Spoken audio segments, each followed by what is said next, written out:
மிக குறுகிய நேரத்தில் அதனை யோசனை அவர்கள் அவரையும் உங்கள் நிறைவு நிகழ்வாகவும் சிறப்பு நிகழ்வாகவும் சமபாரதி ஜெயராஜ் அவர்கள் புதுப்பொலியோடு அரங்கேற்றிக் கொண்டிருக்கக்கூடிய சிலப்பதிகாரங்களாகவே கலந்து சிறப்பித்துக் கொண்டிருக்கக்கூடிய பெரியவர்கள் அத்தனை பேருக்கும் என்னுடைய சிறந்தாக்க வணக்கங்கள். எங்கள் ஐவரை கொண்டதான இந்த விவாத அரங்கை ஒரு பரீட்சை களமாகத்தான் நாம் பார்க்கிறோம்.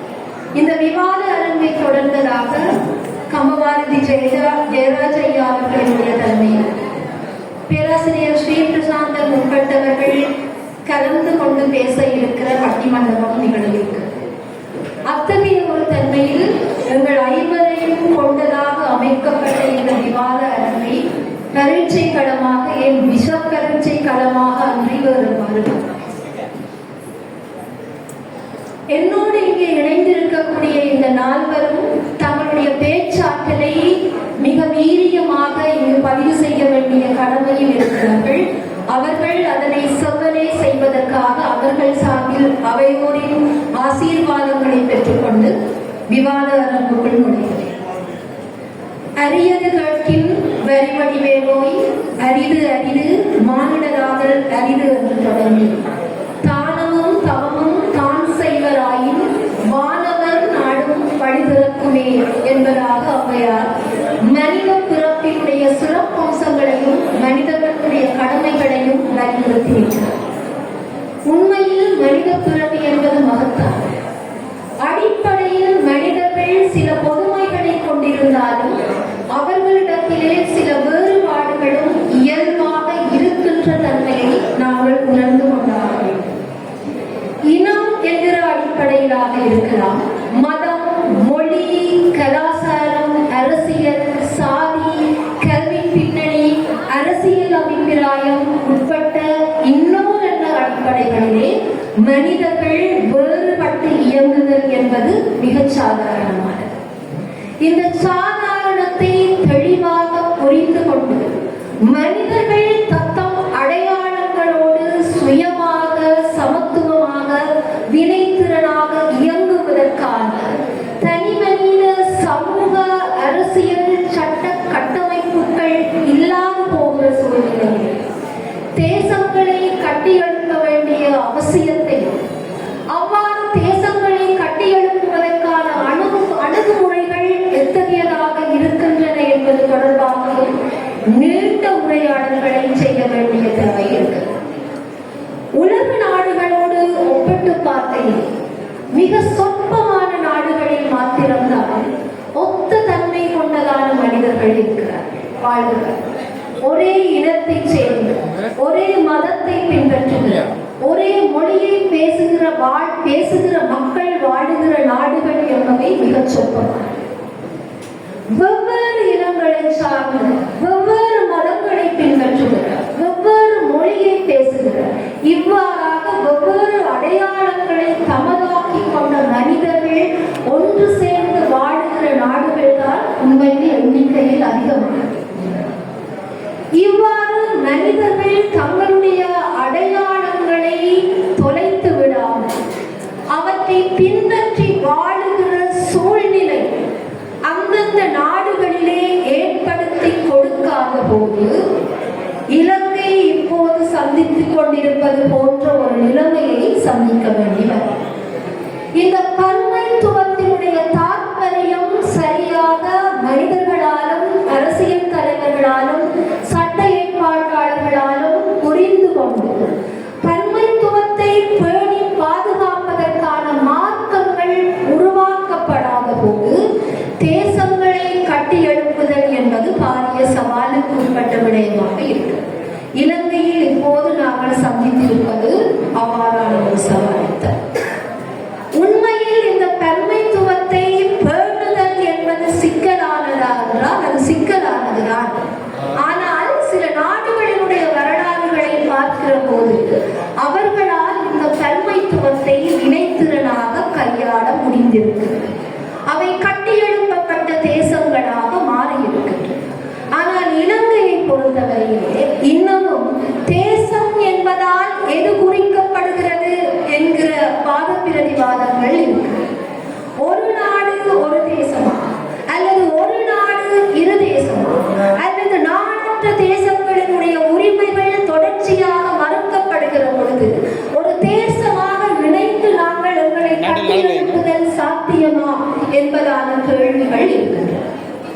உண்மையில் இந்த கேள்விகளுக்கான விடை யாரால் கண்டறியப்பட வேண்டும் என்றால் எங்களால். சிங்களவர், தமிழர், முஸ்லிம்கள் என்பதாக மிக ஆழமாக பிரிக்கப்பட்டிருக்கிற ஒரு இனமாக, ஒரு தேசமாக நாங்கள் இருக்கிறோம். உண்மையில் இலங்கையை பொறுத்தவரையில் இந்த தமிழர், சிங்களவர், முஸ்லிம்கள், கரங்கியர் ஆகிய அனைத்து தரப்பினரையும் உள்வாங்கியதாக அவர்களுடைய உரிமைகள், அபிலாஷைகளுக்கான வாய்ப்புகளை வழங்குகிற விதமான ஏற்பாடுகளை உருவாக்க முடிந்திருந்தால், அல்லது அவ்வாறான ஏற்பாடுகளை உருவாக்குவதற்கான அரசியல் விருப்பம் இருந்திருந்தால், நாங்கள் ஆழமாக பிரிக்கப்பட்ட சமூகமாக இன்றைக்கு இருக்கிற நிலைமை ஏற்பட்டிருக்கிறது. ஆங்கிலத்திலே டீப்லி டிவைடட் சொசைட்டிஸ் என்று சொல்லுவோம். மிக ஆழமாக நாங்கள் எங்களுடைய அடையாளங்களின் அடிப்படையிலே பிரிக்கப்பட்டிருக்கிறோம்.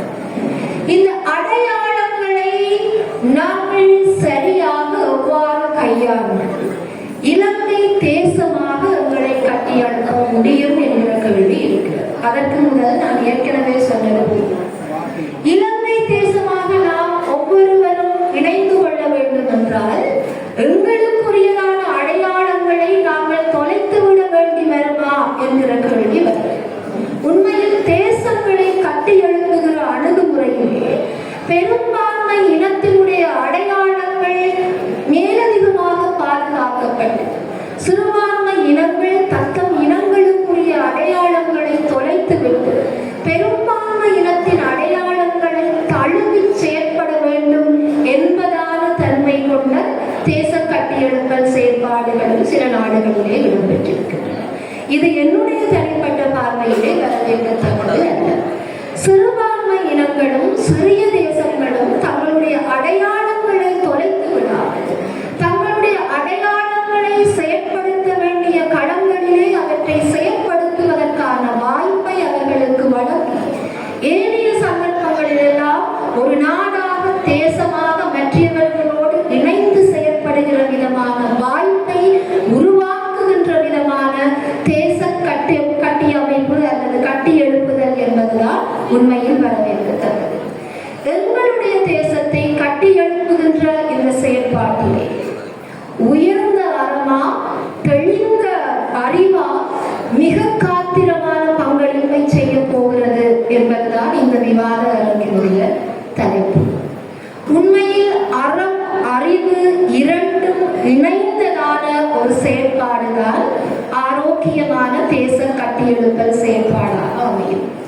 அழுக்காறு அவா வெகுளி இன்னாச்சொல் நானும் இழுக்கா இயன்றது அறம் என்று வள்ளுவர் சொன்னதை போல, மனத்துக்கண் மாசிலன் ஆதல் அனைத்து அரண் ஆகுல நூறபெற என்பதாகவும் வள்ளுவர் சொன்ன அடிப்படையிலே அறச்சிந்தனைகளை தழுவியதால் இனங்களினுடைய உரிமைகளை மதித்து அவர்களும் சுயமாகவும் சமத்துவமாகவும் இயங்குவதற்கான வாய்ப்பை வழங்குகிற விதமான அறம் சார்ந்த செயற்பாடுகள் எங்களுடைய தேசத்திற்கு இன்றைக்கு அவசியமாக இருக்கிறதா என்பது தொடர்பில் ஒரு அணியினர்.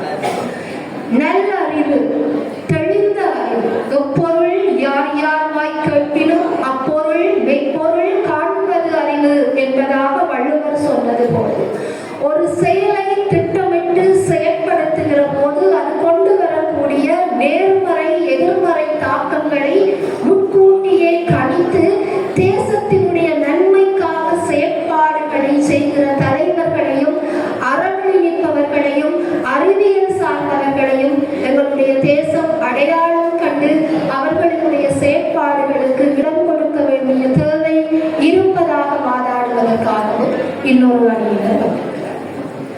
ஆகவே இந்த தேசம் என்பதால் எங்களுடைய இந்த அரங்கில் இருக்கக்கூடிய நால்வரும் எதை கருதுகிறார்கள் என்பதை, இந்த தேசத்தை கட்டியெழுப்புதலே தெளிந்த அறிவும் உயர்ந்த அறமும் எந்த வகையிலே பங்களிப்பு செய்யும் என்பதை நடைமுறை உதாரணங்களோடும் இவர்கள்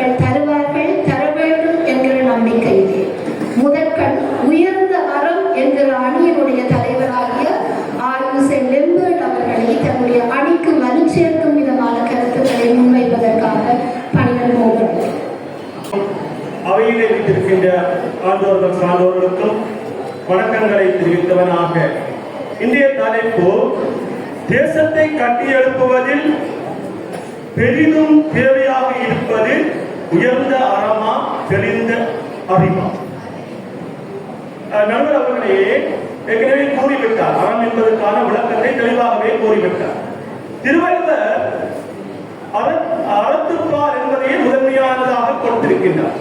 அதிலும் அரண் வலியுறுத்தல் என்பதை 4வது அதிகாரமாக கொடுத்த திருவள்ளுவர் அறிவு என்பதை பொருட்பாலிலே 43வது அதிகாரமாகவே கொடுத்திருக்கிறாகவும் இன்று வரை காணக்கூடியதாக இருக்கின்றது. காப்பியங்களே நாங்கள் சில பக்கமாக இருந்தால் மகாபாரதத்தை எடுத்துக்கொண்டால் மகாபாரதத்திலே அறத்தின்பால் நிற்க வேண்டிய பீஷ்மரும் துரோணாச்சாரியாரும் கிருபாச்சாரியாரும் அறத்தின்பால் நிற்காமல் அறத்துக்கு மாறாக நின்றதனால் அங்கே மகாபாரத யுத்தம் இடம்பெற்றது. தேசம் அங்கே சின்னாபின்னமாகியது. கர்மம் என்றது என்பது உண்மையே. ஆனால் அவர்கள் அறிவின்பால் நின்று அறத்தை மறந்து விட்டார். அதே போல இன்று நாங்கள் விழா எடுக்கின்ற சிலப்பதிகாரத்தை எடுத்துக்கொண்டால் நெடுஞ்செழியன் இருந்தது மதுரை. ஆனால் எதிர்க்கும் போது கண்ணகி அறத்தின் அடிப்படையிலேயே மதுரையை எதிர்த்தார். அந்த வகையிலே இந்த உலக வரலாற்றை எடுத்துக்கொண்டோம் என்று சொன்னால் மகா அலெக்சாண்டரை எடுத்துக்கொண்டால் நாங்கள் மகா அலெக்சாண்டர் உலகிலே சிறந்த ஒரு குருவாக இருந்த அரிஸ்டாட்டிலுடைய மாணவர். அந்த அரிஸ்டாட்டிலே வழிகாட்டிலே வந்தவர். ஆனால் 10 ஆண்டுகளுக்குள்ளே உலகத்தை வென்று வந்தவர் இறுதியாக ஒன்றுமில்லாமல் சென்று விட்டார். அங்கே அவர் அறத்தோடு நடக்கவில்லை, அறிவின்பால் அறிவை கொண்டு உலகத்தை வென்று விடலாம் என்று நினைத்தார். அறிவை பயன்படுத்தி போர் புரிந்தார். இறுதியாக தேசங்கள் பல அழிந்தன, உலகமும் நாசமாகிவிட்டது. இறுதியாக மகா அலெக்சாண்டர் இறந்த போது கிரேக்க தேசமே, சாம்ராஜ்யமான கிரேக்க தேசமே 4 பாகங்களாக துண்டாடப்பட்டு சின்னாபின்னமாகி போனது. அந்த வகையில் நாங்கள் இந்திய வரலாற்றை நாங்கள் எடுத்து பார்ப்போம். 1950களிலே ஐக்கிய அமெரிக்காவானது ஐரோப்பாவிலிருந்து பல அறிவாளிகளை தன்னகத்தை பெற்றுக் கொண்டு அறிவு பொருளாதாரத்தை கட்டி எழுப்பியது. இன்று அமெரிக்கா அந்த அறிவின்பால் கொண்ட தாகத்தினாலே அறத்தை மறந்து செயற்பட்டு 4 ஆண்டு துப்பாக்கி சூடு. என்னுடைய நாடும் சிறந்த எடுத்துக்காட்டு. அந்த வகையிலே உலகத்தினுடைய 20ஆம் நூற்றாண்டினுடைய தலை சிறந்த விஞ்ஞானியாக கருதப்பட்டவர் ஆல்பர்ட் ஐன்ஸ்டைன். ஈர்ப்பு கொள்கையை, சார்பு கொள்கையை கண்டுபிடித்தவர் ஐன்ஸ்டைன். அவரை உலகம் இன்று மாமனிதராக போட்டுகின்றது. அவருடைய அறிவு ஜப்பானின் மீது அணுகுண்டை போட்டு ஜப்பானை அழிப்பதற்காகத்தான் பயன்பட்டதை அன்றி அது உலகத்தை பாதுகாக்கிறது. இன்று நாங்கள் பார்க்கின்றோம். ஜப்பானை நாங்கள் எடுத்துக்கொண்டால் நாங்கள் ஜப்பானை சிறந்த அறிவாளிகள் என்று சொல்லுவோம். ஆனால் அவர்கள் முன்னேற்ற தேசத்தை கட்டியெழுப்பதற்கு காரணம் அவருடைய அறிவல்ல. அவர்கள் நாட்டின் மீது கொண்ட பற்று, நாட்டிற்காக செய்கின்ற சேவைகள், நேரம் தவறாமை, ஒழுக்கம், அர்ப்பணிப்பு போன்ற அனைத்து காரணிகளும் தான் ஜப்பான் முன்னேறியது என்று சொன்னால் அது மிகையாகாது. அது அறத்தின்பால் வந்ததே ஆகும். அந்த வகையிலே நம்முடைய இலங்கை நாட்டை நாங்கள் எடுத்துக்கொள்வோம். எங்கள் இலங்கை நாட்டிலே நாங்கள் ஏறத்தாழ 70 ஆண்டுகளுக்கு மேற்பட்ட காலத்தை நாங்கள் சந்தித்துள்ளோம். உங்களுக்கு எல்லாருக்கும் தெரியும், இலங்கை ஒரு பல்லின கலாச்சாரம் கொண்ட நாடு. சிறுபிள்ளைன்னு சொல்லும். ஆனால் இந்த பல்லின கலாச்சாரம் கொண்ட நாட்டிலே 70 ஆண்டுகளாக போயும் எந்த வகையிலும் நாங்கள் பல வகையிலே முன்னேறி வந்தாலும் கூட நாடு இன்று சின்னாபின்னப்பட்டு சீரழிந்து கிடப்பதையே நாங்கள் காணக்கூடியதாக இருக்கின்றது. அதுக்கு காரணம் இலங்கையின் அரசியல் தலைவர்களோ அரசியல்வாதிகளோ ஏன் மக்கள் கூட அறத்தின்பால் நிற்கவில்லை. அதனாலே தான் இலங்கை இன்று சின்னாபின்னப்பட்டு சிதறி சீரழிந்து போய் கிடக்கின்றது. அண்மையிலே உள்ளூராட்சி தேர்தல் நடைபெற்றது. நாங்கள் பலரை வெளியிலிருந்து கொண்டு வந்தோம், அறிவாளிகளை. ஆனால் அந்த அறிவாளிகளால் பயனில்லை என்பதை மக்கள் இன்றைக்கு எடுத்துரைத்து அறத்தின்பால் நிற்க வேண்டும் என்பதை இன்றைக்கு மக்கள் எமக்கு இந்த சிறப்பாக பாடம் படிப்பித்திருக்கிறார். அந்த வகையிலே ஒரு தேசத்தை கட்டியெழுப்புவதில் மிகவும் காத்திரமான பங்கை அளிப்பை செய்யக்கூடியது தெளிந்த அறிவல்ல, சிறந்த அறமே என்று கூறி என்னுடைய ஜப்பானை சமகால உதாரணமாகவும் இத்தகைய அறச்சிந்தனைகள் பின்பற்ற செயற்படாமையால் தான் இலங்கை இன்னமும் ஒரு தேசமாக கட்டியெழுப்பப்படவில்லை என்கிற சாரப்பட தன்னுடைய வாதத்தை முன்வைத்திருந்தார். அடுத்ததாக தெளிந்த அறிவுதான் எங்களுடைய தேசத்தை கட்டியெழுப்புவதற்கு மிகவும் அவசியமானது என்கிற அணியின் தாய் தந்தை தாழ் பணிவில் என் குரு என கொண்டு நாமகள் நாவிருத்தி என் குருநாதர் குரு உள்ளிட்ட ஆண்டோர் சபைக்கு வணக்கம் கூறி எமது தேசத்தை கட்டியெழுப்ப பெரிதும் தேவையானது உயர்ந்த அறமே தெளிந்த அறிவே. இது விவாத பொருளாக வந்திருக்கின்றது. பார்ப்போட்டு மரபுகள் பரவி கிடக்கின்றது அதனை தெளிந்து அறிந்திட தெளிந்த அறிவே தேவை பெரிதும் என்பது எம்மறிவா. நாம் உயர்ந்த அறம் தேவையில்லை என கூற வரவில்லை. ஆனால் இங்கு பெரிதும் என்றாலே எது அதிகம் தேவை என்பதை வலியுறுத்துகின்றது. நாங்கள் அறத்தை நன்கு புரிந்து கொள்ளப்பட்டு குழப்பம் ஒன்றை செயற்படக்கூடிய அறிவை குறிக்கும் ஒரு தமிழ் சொல்லாக இங்கே அது நிற்கின்றது. தெளிவு மாயை இல்லாதது, தெளிவானது, துல்லியமானது. அறிவு ஞானம் அறிவு திறன் என்கின்ற பொருளை தருகின்றது. எனவே தெளிந்த அறிவு என்பது விவேகமான தெளிவான திட்டமிட்ட முடிவுகள் எடுக்க உதவும் நுட்பமான ஞானம். ஆகவே அதைத்தான் இங்கே பேச வந்திருக்கின்றோம். ஒரு தலைவனுக்கு தெளிந்த அறிவும் தன்மானமும் அவசியம் என்று நம் தலைவர்களிடையே இது காணப்படுவதாக தெரியும். ஏன் மாணவ செல்வங்களாகிய இளைய தலைமுறையிடமும் இது இல்லை. தெளிந்த அறிவின் அம்சங்கள் துல்லியமான எண்ணம், நுண்ணறிவு, வெகு வேகம் அடிப்படையில். தெளிந்த அறிவுக்கு நான் சிலப்பதிகாரத்தில் கண்ணகி தாயை முன்வைக்கின்றேன். பாருங்கள், கோவலன் கொலை கொண்ட செய்தி அறிந்த வேளை சிறிதும் கலக்கமின்றி தெளிந்த அறிவோடு அவன் குற்றமற்றவன், தன் கணவன் குற்றமற்றவன் என்பதை நிரூபிக்கின்றான். பாய்திரை வேலி படுபொருள் நீயறி காய்கதிர் செல்வோனே என் கண்ணனோ என் கணவன் என கேட்கின்றான். அங்கே சூரிய தேவன் கொடுக்கின்றான் பதில், கண்ணனே அல்ல கருங்கயல் கண் மாதராயின. சூரியன் விடை பகர்கின்ற பொழுது அவள் அங்கே தடுமாறவில்லை. நாங்கள் குழப்பம் அடைகின்ற பொழுது தடுமாறி விடுவோம். இந்த குழப்பம் எங்கள் தலைவர்களிடையே காணப்படுகின்றது நண்பர்களே. அதனால் தான் நம் தேசம் கட்டியெழுப்படவில்லை. பாண்டிய மன்னனிடம் சென்று தன் கணவன் குற்றமற்றவன் என்பதை நிரூபிப்பதற்காக சென்ற கண்ணகி தாய் கேட்கின்றால், தேரா மன்னா சப்புவருடைய எள்ளர் சிறப்பின் நிமியவர் வியப்பர் புல்லுருள் புண்கண் தீர்த்தோன். பாருங்கள், அழகாக சொல்லுகின்றான். தேரா மன்னா, நீ அங்கே தேடி அறியவில்லை, குற்றத்தை தேடவில்லை.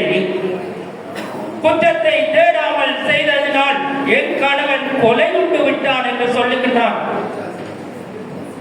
தீர விசாரிக்காது தெளிவின்றி தீர்ப்பை கூறியது மன்னனின் புலியாக சுட்டப்படுகின்றது. அண்ணா, பொற்கொள்ளன் வந்து சொன்னான் என்று தீர விசாரியாது கொண்டு கொணர்க என்பதற்கு பதிலாக கொன்று கொணர்க என்று கூறியது யார் குற்றம்? பொற்கொள்ளன் குற்றமா, மன்னன் குற்றமா? அங்கே மன்னன் அறத்தோடுதான் இருந்தான், அறத்தோடுதான் தன் செங்கோலை ஓட்டினான். ஆனால் அவன் தெளிந்த அறிவு அந்த இடத்திலே உணர்வு தருமாறி அவன் சொன்ன சொல்தானே அங்கே இருந்தது. தெளிந்த அறிவு கண்ணகியை போல் இருந்திருந்தால் பாண்டிய நாடு பிழைத்திருக்கும், மதுரை பெயர் பெற்றிருக்கும். அதே போலதான் எம் தலைவர்களும் சிந்தித்திருந்தால் எம் நாடு அழிந்திருக்கார், கட்டியெழுப்பப்பட்டிருக்கும். இது எங்களுடைய ஜிஜி பொன்னமனம் தொடக்கம் இன்று வரையும் அதுதான் கேட்கின்றது.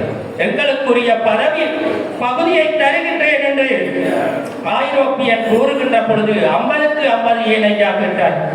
எப்பகுதியை நமக்குரிய பகுதியை கேட்டிருந்தால், தெளிவாக சிந்தித்திருந்தால், அதன் விளைவை சிந்தித்திருந்தால் இந்த நிலை வந்திருக்காது. நடுவர்களே, அறம் நோக்கி இருக்கின்றது.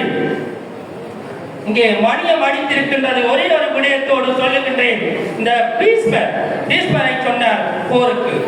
தன் சார்பு தர்மம், உலக தர்மம், இவ்விரண்டில் எது முக்கியம் என்பதனை அங்கே பீஸ்மர் உணர்ந்திருந்தால் இந்த மகாபாரத போர் வந்திருக்காது, அங்கே அழிவும் வந்திருக்காது. இதில் எது ரெண்டு முக்கியம் என்பதை அவர் அறியவில்லை. ஏனெனில் பிரகாஷ்பதி காய்கதிர் செல்வனே கள்வனோ என் கணவன் என்பதாக கணவன் கொலையுண்ட பின்னரும் சற்றும் குழம்பாமல் கணவனின் முறையற்ற மரணத்திற்காக நீதி கேட்ட கண்ணகி போன்ற தலைவர்கள் நம்மிடத்தில் இல்லாமைதான் எங்கள் தேசம் கட்டியெழுப்பப்படாமைக்கான காரணம் என்பதான குற்றச்சாட்டை திரு இமயராஜ் அவர்கள் முன்வைத்திருக்கிறார். அடுத்ததாக தெளிந்த அறமே என்பதான தங்களுடைய அணிக்கு வரி சேர்ப்பதற்காக அறம்தான் எங்களை தேசமாக கட்டியெழுப்பும் என்பதான கருத்துக்களை வலியுறுத்துவதற்காக திரு தா. குருபரன் அவர்களை அனுமதி. பெரியவர்களே, தாய்மார்களே, சகோதர சகோதரிகளே, உங்கள் அனைவருக்கும் இந்நேர வணக்கத்தை தெரிவித்துக் கொண்டோம். எதிர் அணியினுடைய தலைவர் நண்பர் இமயராஜ் அவர்கள் தெளிந்த அறிவு என்ற ஒரு விடயத்துக்கு மிக தெளிவான விளக்கத்தை இங்கே வழங்கியிருக்கிறார். நன்றி. ஆனால் நீங்கள் சொல்லுகிற அந்த தெளிந்த அறிவு எங்களுக்கு ஒரு விளைவை, நல்ல விளைவை தரவில்லையே என்ற ஒரு விடயத்தை பற்றி வாதிடுவதற்காகத்தான் நாங்கள் இங்கே கூடியிருக்கிறோம். பாருங்கள், இங்கே மிகவும் உயர்ந்த தெளிந்த அறிவுடையோர் உள்ளிட்ட அத்துணை வளங்களும் கொண்ட எங்களுடைய தேசம் இன்று பொருளாதார ரீதியிலே மிகவும் அதல பாதாளத்திலே விழுந்து கிடக்கிற இந்த சூழ்நிலையிலே நாங்கள் இப்படி ஒரு தலைப்பை பேச வேண்டிய ஒரு கட்டத்திலே நிற்கிறோம். மிக பொருத்தமான ஒரு விடை. உண்மையிலே உங்களுக்கு தெரியும், ஒரு தேசம் கட்டி எழுப்பப்பட வேண்டுமாக இருந்தால் அங்கே நல்லாட்சி நிலவ வேண்டும். நல்லாட்சி என்று சொல்லுகிற போது அது ஒரு அறத்தின் பாற்பட்ட ஆட்சியாக அமைவதுதான் அதன் தத்துவம். இங்கே மனித உரிமைகள் பாதுகாக்கப்பட வேண்டும், சட்டத்தின் ஆட்சி நிலைநிறுத்தப்பட வேண்டும், ஊழல் ஒழிக்கப்பட வேண்டும், வளங்கள் சரியான முறையிலே பங்கீடு செய்யப்பட வேண்டும், எல்லாத்துக்கும் மேலாக பன்மைத்துவம் பேணி பாதுகாக்கப்பட வேண்டும். இத்தகைய விடயங்களை ஒரு தேசம் கைக்கொள்ளுகிற போது நிச்சயமாக அது ஒரு உயர்ந்த தேசமாக, ஒரு கட்டியெழுப்பப்பட்ட தேசமாக பரிணமிக்க வந்து சொன்னால் அதற்கு மாற்று கருத்துக்கிடமில்லை.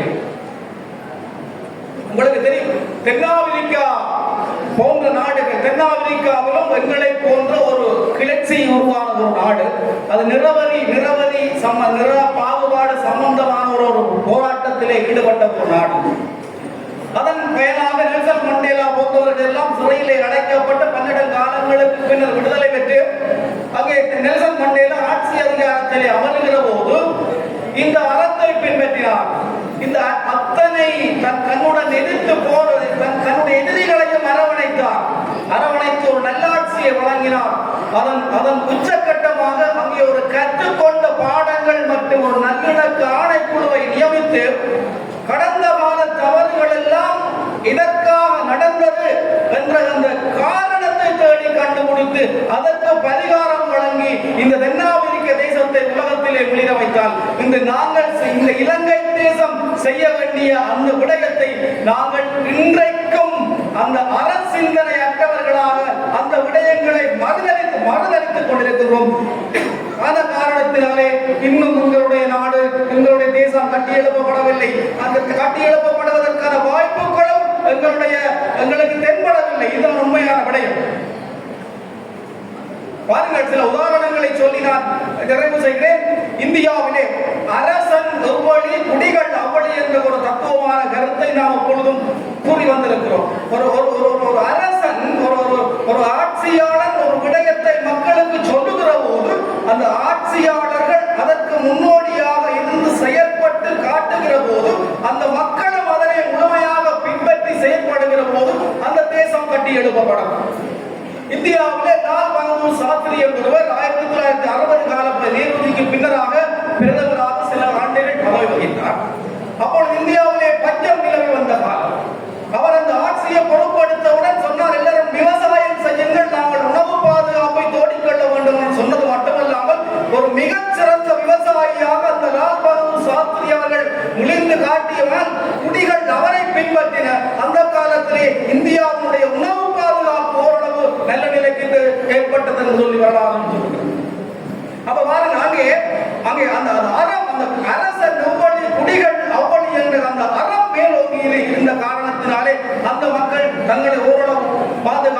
கொண்டார்கள்.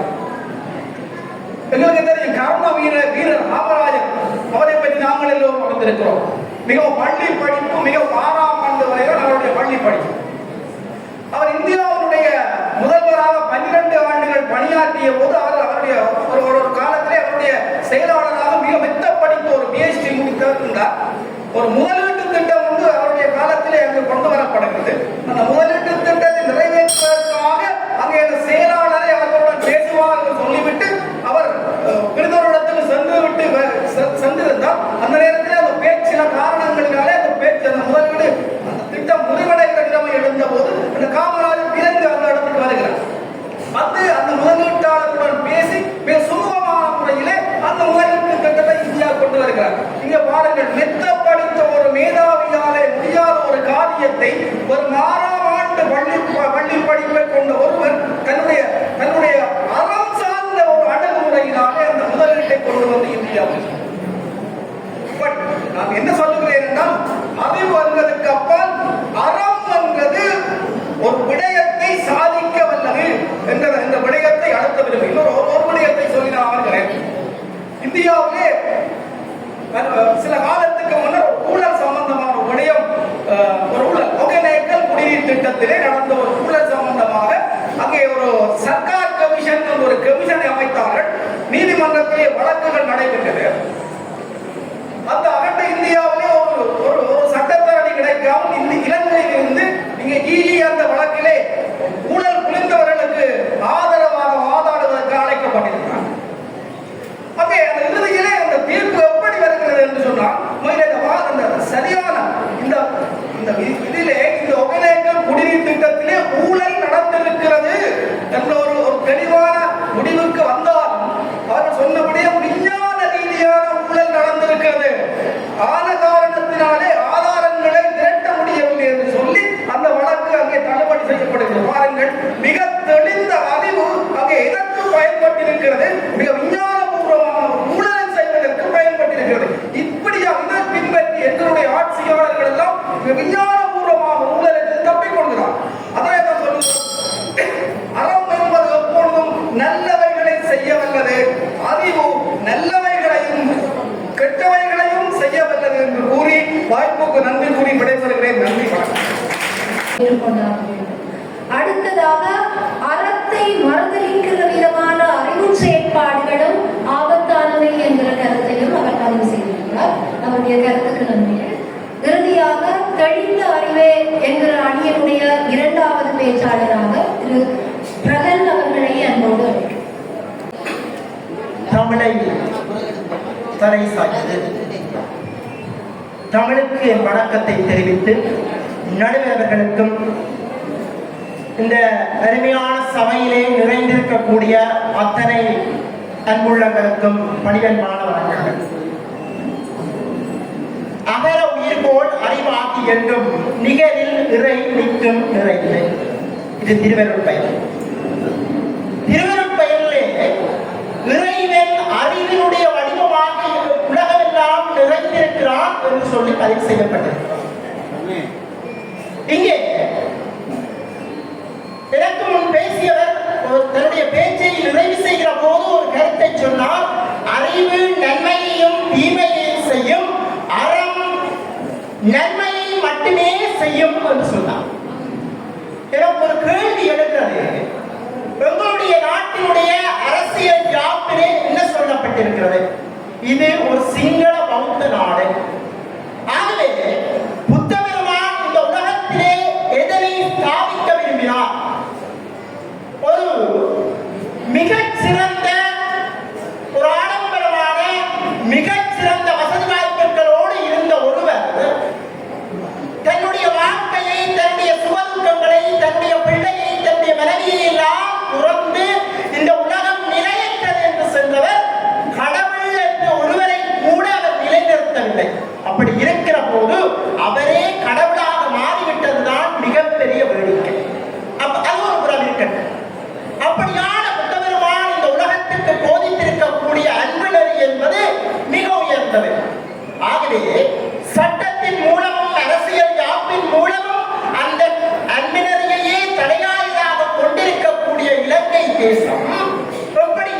இருக்கிறது என்பது நான் சொல்லி நீங்கள் தெரிந்து கொள்ள வேண்டியது அல்ல. என்ன ஒரு விடயம், அறிவு ஆபத்தானது, அறிவு தீமை தருகிறது என்று பலர் பலவிதமாக பேசுகிறார்கள். நாங்கள் இங்கே அறிவை பற்றி பேசவில்லை, தெளிந்த அறிவை பற்றி பேசவில்லை. இந்தியாவிலே ஒரு ஆலயத்திலே சிவபெருமானுக்கு சிறப்பு கிடையாது. மாணிக்க வாசகர் சுவாமியை தான் அங்கே தேனிலே வைத்து திருவிழா எடுப்பார்கள். ஏனென்று சொன்னால் பெரிய புராணம் எழுதிய சேக்கிழார் 63 நாயன்மார்களை தன்னுடைய காவியத்திலே படைத்தாரே, அதிலே மாணிக்க வாசகருக்கு இடமில்லை. மாணிக்க வாசகர் காலத்தால் முந்தியவர் பிந்தியவர் என்ற வேறுபாடு ஒருபுறம் இருக்க, அவர் இவர்கள் எல்லோரையும் கடந்த மேலானவர் என்றும் ஒரு கருத்து இருக்கிறது, நாங்கள் மறுத்துவிட முடியாது. சைவ சித்தாந்தத்திலே இறைவனை அடைவதற்கான மார்க்கங்களிலே சரியை கிரியை யோகம் தானம் என்று சொல்லப்பட்டிருக்கிறது. இதிலே சரியை கிரியை யோகம் என்கிற மூன்றும் பதமுத்தியாக சொல்லப்படுகிறது, பதமுத்தியாக சொல்லப்படுகிறது. ஆனால் ஞானம் ஆகிய அறிவின் மூலமாக அடையக்கூடிய முத்திதான் பரமுத்தி என்கிற உயர்ந்தது என்று சொல்லப்படுகிறது. ஆகவே இங்கே தொல்காப்பியத்திலே ஒரு வரி வருகிறது, அறிவினுடைய பயன் அறத்தை அறிந்து கொள்வது. ஆகவே அறம் கட்டியெழுப்பப்பட வேண்டுமாக இருந்தாலும் அங்கே ஒரு தெளிந்த அறிவு இருக்க வேண்டும். இன்றைக்கு எங்களுடைய தேசத்துக்கு வந்திருக்கக்கூடிய மிகப்பெரிய பிரச்சனை அறத்தினுடைய குறைபாடா அறிவினுடைய குறைபாடா என்று நாங்கள் சிந்திக்க வேண்டும். அறம் தேவை, நாங்கள் மறக்கவில்லை. ஆனால் நாங்கள் எரிபொருளுக்காக காலையும் மாலையும் லைனிலே காத்திருந்ததை வெகு சீக்கிரத்திலே மறந்துவிட முடியாது. சர்வதேச நாணய நிதியத்தினுடைய சொல்லை கேட்டுக்கொண்டு இன்றைக்கு பல்வேறு கட்டுப்பாடுகள் மீண்டும் மீது திணிக்கப்பட இருக்கிறது. அதை நாங்கள் மறந்துவிடவும் முடியும். என்று சொன்னால் மின்சார கட்டணங்கள் குறைக்கப்படுகிற போது சந்தோஷப்பட்டோம், 30 வீதத்தால் அதிகரிக்கப் போகிறது என்ற ஒரு செய்தியும் அண்மையிலே வந்து கொண்டிருக்கிறது. அது எப்படி இருக்க வேண்டுமானால் இருக்கிறது. ஒரு தெளிந்த அறிவில்லாமல் மற்றவர்கள் சொல்வதை கேட்டு அவர்களுடைய பேச்சுக்கெல்லாம் மாறிக்கொண்டிருக்கிற தேசமாக இன்றைக்கு நாங்கள் மாறிவிட்டோம். மக்களுக்கும் அறிவில்லை, அரசியல்வாதிகளுக்கும் அறிவில்லை. அப்போது எங்களுடைய தேசம் எப்படி விடுதலை அடையும்? ஜப்பானை எடுத்துக் கொள்ளுங்கள், அறிவியல் தொழில்நுட்பத்தில் அணுகுண்டு வீசி அழித்தார்கள் என்று அதனுடைய மறு அணியிலே பேசுகிறது சொன்னால் உண்மைதான். ஆனால் அது தன்னுடைய அறிவினாலே தன்னுடைய தொழில்நுட்பத்தினாலே இன்றைக்கு உயர்ந்திருக்கிறது. சீன தேசத்தை எடுத்துக் கொள்ளுங்கள், சீனத்திலே மதத்துக்கு அதிக முக்கியத்துவம் கிடையாது. மதம் இல்லை என்று கூட சொல்லலாம். இன்றைக்கு ஓரளவுக்கு பௌத்தம் செல்வாக்கு பெறுகிறது. ஆனால் சீனா இன்றைக்கு உலக வல்லரசாக வருகிறது. ஆகவே எங்களுடைய தேசத்தை கட்டியெழுப்ப வேண்டுமாக இருந்தால் அதன் தேவை நாம் மறக்கவில்லை. ஆனால் அறிவியல் ரீதியாக, விஞ்ஞான ரீதியாக, மொழியியல் ரீதியாக ஒரு தெளிந்த அறிவு வேண்டும். தெளிந்த அறிவு வந்துவிட்டால் அதிலே சமத்துவம் மலரும், மனிதநேயம் மலரும், தேசம் கட்டியெழுப்பப்படும். அதன் பின்பு நாங்கள் அறத்தை சிந்திக்கலாம். ஆகவே தெளிந்த அறிவுதான் ஒரு சமூகத்தை, நாட்டை, உலகத்தை கட்டியெழுப்ப முடியும். அதுதான் இறைவனோடு கூட எங்களை சேர்க்க வல்லது என்று சொல்லி உங்களுடைய சமய இலக்கியங்கள் ஞானத்துக்கு முதன்மை கொடுத்திருக்கிறது என்று சொல்லி அருமையான வாய்ப்புக்கு நன்றி கூறி விடுகிறேன். நன்றி வணக்கம்.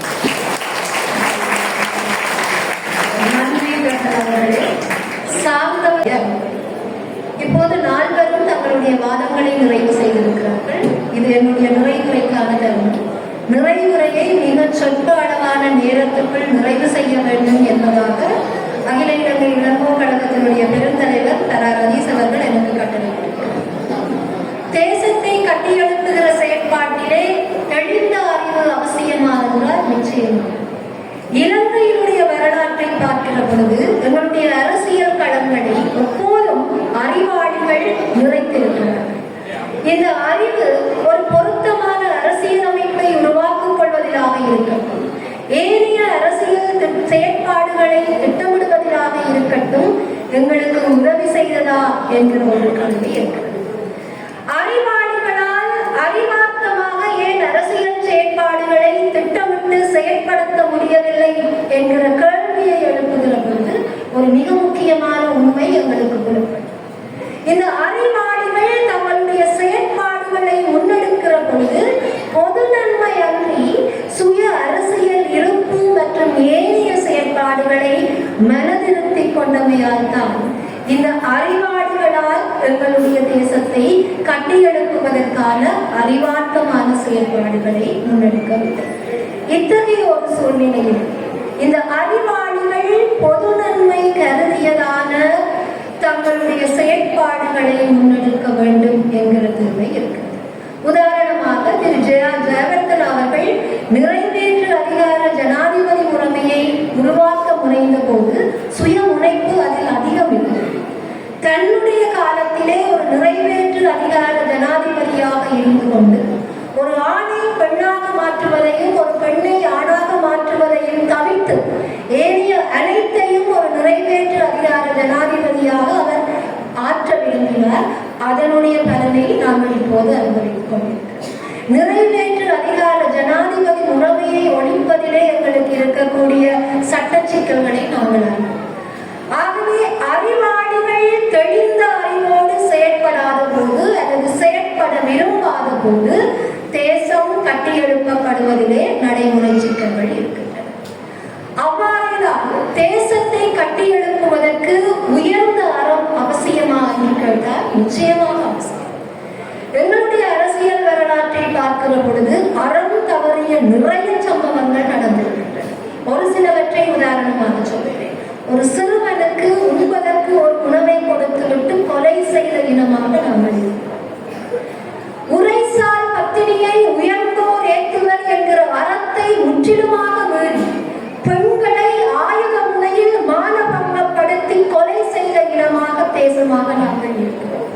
சிறுபான்மை இனத்தினரை எந்தெந்த வழியிலெல்லாம் அடக்க முடியுமோ அந்தந்த வழியிலெல்லாம் அடக்கி ஒடுக்குகிற தேசமாக நாங்கள் இருக்கிறோம்.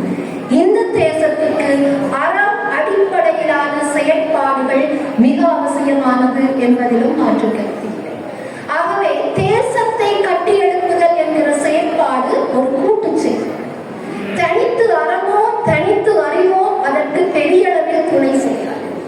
அறத்தோடு இணைந்ததான அறிவு கூட்டாக செயற்படுத்தப்பட்டு திட்டங்கள் தயாரிக்கப்பட்டு திட்டங்கள் தயாரிக்கப்படுவதோடு நின்று விடாமல் அவற்றை செயற்படுத்துகிற போதுதான் அனைத்து இனமும் விரும்பி இணைந்து வாழ்வதற்கான ஒரு தேசமாக இலங்கை விளிர்வதற்கான வாய்ப்பு இருக்கிறது. அவ்வாறான ஒரு தேசமாக இலங்கையை கட்டி எழுப்ப வேண்டியது வெறுமனே அரசியல் தலைவர்களுடைய பொறுப்பு மாத்திரமல்ல, எங்கள் ஒவ்வொருவருடைய பொறுப்புமாகவும் அல்ல. எவ்வாறு பெரும்பான்மை இனத்தவன் சிறுபான்மை இனத்தவனுக்கு எதிரான காழ்ப்புணர்ச்சியை கொண்டு செயல்படுகிறோமோ அத்தகைய காழ்ப்புணர்ச்சி மனநிலை சிறுபான்மை இனத்தினரும் இருக்கிறது என்பதை நாங்கள் மறந்துவிட முடியாது.